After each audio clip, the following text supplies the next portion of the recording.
What's up, Hobby Maniacs? Rob Bear here today with a look at the exclusive Blood Oath Codex, or I guess supplement, that's only available at Warhammer World in Nottingham, England. But before we get to that, make sure you stay in the trenches, subscribe to this YouTube channel, check out the blog, spikybitsblog.com, and head on over to thelongwar.net. That's the home of the battle reports for exclusive content and early access videos. Become a veteran of the Long War today. So like I was saying, this is a very exclusive book. I've seen these sell for over $200 on eBay. Not sure what they go for currently on eBay. However, a good buddy of mine, Greg Steiner, let me borrow this book to do an unboxing of it. He got it direct from Warhammer World. One of his friends is actually stationed over there in the army, and you know what? Went by the Warhammer World and picked some stuff up. Hopefully I'll be able to get my hands on one personally myself in the near future, but for now, I'm more than content to just actually touch one. So thanks again to Greg for letting me unbox this bad boy. Now, first off, this is the story of the Battle of Angelus Prime, that's basically a force of Demonkin is just, just coming down out of the void, just on this hapless ultramarine world. They're just minding their own business, just walking around in parades and doing rituals, and clearing their bolters, and all of a sudden there's all these bad guys just trying to kill them and take over the planet, So it's a rough time to be an ultramarine. It's a fantastic looking table. This debuted at the Warhammer Open, I think Warhammer World Open, back in, I want to say May or July or June, or one of those summer months, where they did the grand reopening. And this thing is like huge. You have to walk around this thing on stairs. It's like the centerpiece of the whole thing. So it's an amazing table. Here you can see one of the drop pods basically getting thrown across the table into a Warhound Titan, and then more Warhound Titans. They're going up the ramparts into the actual inner city itself, and the cathedral's way up here. So this is a monstrous table. There's tons of pictures of it over on Spiky Bits blog if you want to check that out. So here's a look. Now this thing does have a lot of data sheets in it that pertain to both Chaos and Ultramarines. They're very good. They're actually very good. That it's definitely worth checking them out. So here's, they're basically defending the Temple of Guilliman Ascendant, I believe it's called, and Angrath's like, hey, I'm really angry, I'm a bloodthirster, I want to kill you. And Marneus Calgar's like, oh nah dog, you ain't killing us. So he's defending the whole cathedral, and they go at it. And of course there's no resolution because it's all forging your own narrative and all of that sort of thing. So it's it's good stuff. It's a good read. There's a better look at the table itself. The fantastic terrain table and the basilica and all of the temple at the top there, and then the ultramarines sallying forth. Just really good looking stuff. Obviously this is a very well done supplement. It's not hardcover. It does have semi-glossy pages because you can see the light reflecting in it.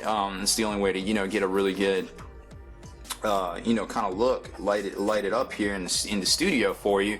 Unfortunately, it's hard to get all the angles and things sometimes as far as that goes. So it's a really good looking supplement. It's about 50 pages. Total, and it has a couple of Echoes of War missions in here that you can check out, that basically aim to recreate basically what's going on in this book here. Just trying to flip the page without damaging this thing, and then enter the first, of course, is the first company and things like that.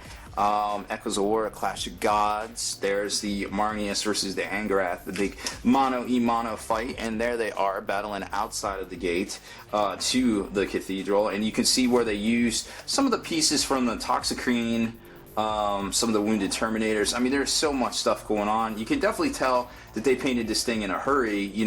They had the studio Ultramarine army, but I feel like they painted a lot of these guys in a hurry. They look good. There's just, they're definitely tabletop. Not Golden Demon standard, but painting this much to a Golden Demon standard would pretty much be preposterous, in my opinion. So here is the first formations that you see.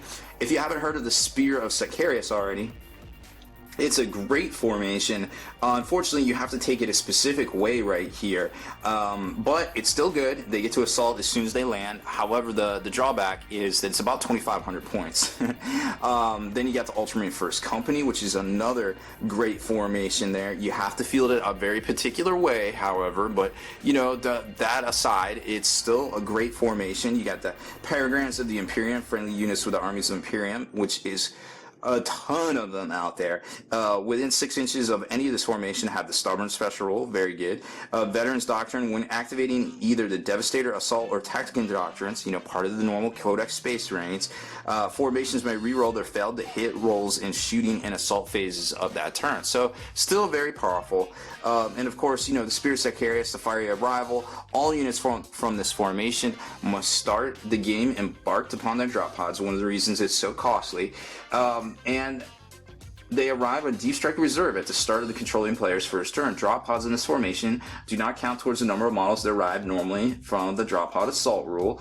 Once all drop pods from this formation have landed, each enemy unit within 3 inches of them suffers D6 Strength 4 AP5 hits from each drop pod from this formation within range. So keep that in mind too. It's kind of cool, especially with dealing with them dirty Xenos Tau that are out there these days. Tip of the Spear. On the turn that it disembarks from its drop pod, a unit in this formation may fire twice in the ensuing shooting phase.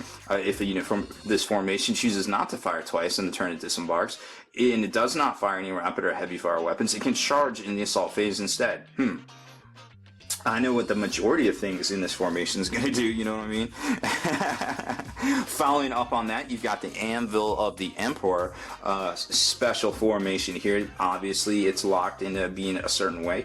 One of each of the Knight Titans and one Battle Titan chosen from the list, either a Reaver or a Warlord. And this was the big debut of the Warlord Titan, which I guess we didn't really show it. It's somewhere in here, kind of off to the left of the table. There it is. No, well, you can kind of see it in the left there.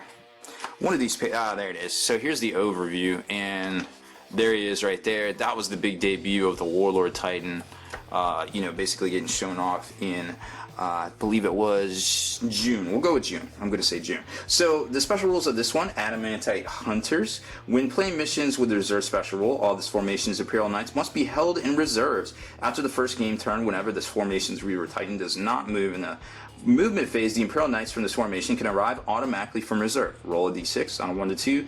They basically kind of outflank, you know what I mean? So 3-4, they come in on the right, 5-6, they can choose left or right. So you have a 66% chance of getting the flank that you want.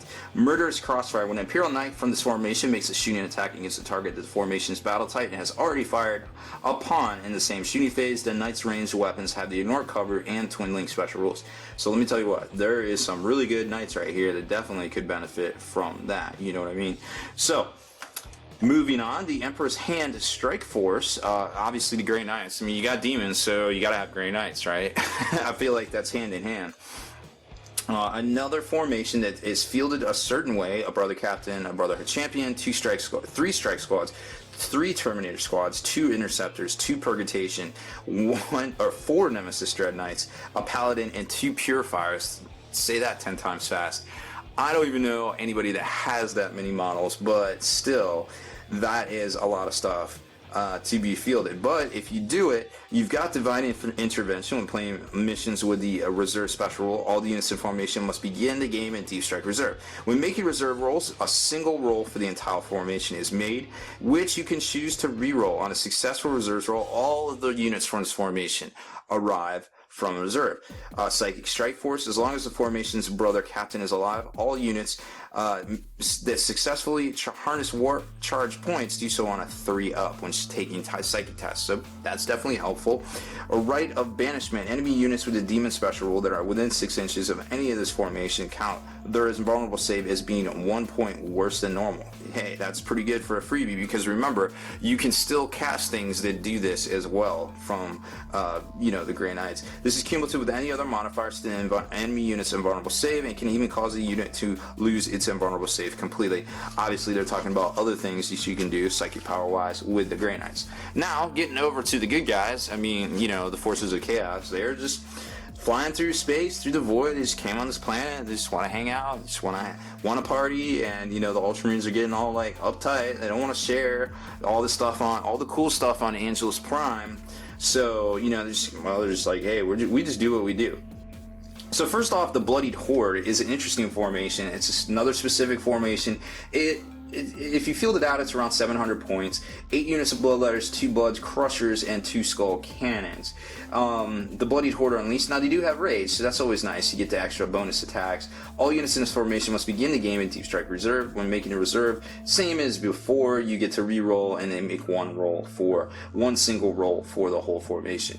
Demonic Time. Each time a unit of Bloodletters or Blood Crushers still in the formation is completely destroyed, on a 4-up, you can immediately place a new unit onto ongoing reserves that is identical, and then it just arrives as it's coming on from reserve. So that's pretty cool. It's got a little built-in without number mechanic there. The Fist of Khorne is one that has a lot of Chaos players super excited about, because this is a 1 Charybdis and 1 squad of Berserkers, which can be 20 man strong. So Meteoric Descent, and whenever the Charybdis lands on an enemy vehicle or building when it arrives, do not roll on the mishap. Instead, the vehicle or building suffers a single strength D AP 1 hit. Any hit after hits have been resolved, the Charybdis is placed as close as possible to its final position and suffers no mobilized result. That's good and bad. I feel like you want it to jump around the table some more with the 20 dudes inside. Hungry for Blood. This formation's unit of Berserkers must begin the game embarked upon the Charybdis. Assault Claw. The unit can charge on the same turn that it disembarks from the Charybdis Assault Claw. Okie doke. Yeah, that's good. Tactical precision, 20 Berserkers in your face. Not something a lot of players can deal with, to be quite honest. Then we got the Hellforged Honey Pack, which is another very specific formation. 1 Defiler, 1 Helldrake, 14 Mauler Fiend, Soul Grinder, Blood Crusher, and a Chaos Decimator Demon Engine. No Partridge in the Pear Tree, because this is Khorne. Follow the Alpha Legion. Its formation's Grey Brass Scorpion of Khorne makes a successful charge. All other units in formation can re-roll subsequent failed charge reserve rolls in the same assault phase. Heck yeah. Each time a model from this formation is completely destroyed, all other models in this formation gain 1 extra attack. So that can get a little saucy, I feel like. And then the very last formation, the Gore Guard, another thing that's fielded a specific way. However, it is led by Angrath the Unbound, the big Billy Badass Bloodthirster of all time. First among Bloodthirsters, exactly. Not like that stupid Scarbrand little mini guy. He's dinky. We don't like him. 8 Bloodthirsters chosen in any combination from the 3 that we know from the new kit. Special rules: Feel No Pain and Rampage. Heck yes. Chosen of Angrath. All Bloodthirsters in this formation within 18 inches of Angrath the Unbound have the Adamantine Will and counterattack special rules and gain 1 extra attack. These guys are straight blenders. Terror Made Manifest. Enemy units that fail a fear test when charged or caused by a model from this formation suffer 1 wound for each point the test was failed by, with no saves of any kind allowed. So kind of a reverse Psychic Shriek that is pretty dirty, to be quite honest. I don't see it happening very often, but it definitely could.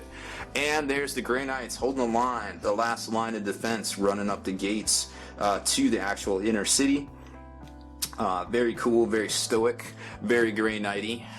Don't know if they're gonna make it, dog, but I've seen worse, and there's another look at them right there. So that is pretty much it for this special edition exclusive book that's only available in Warhammer World in Nottingham, England.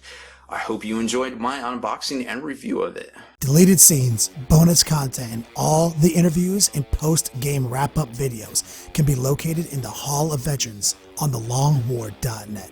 Visit thelongwar.net today and try a week completely free with no strings attached. That's not all. Thelongwar.net is also your hobby resource for exclusive early access with an ad-free experience to all your favorite videos. Members of the Hall of Veterans gain early exclusive access to multiple hobby videos.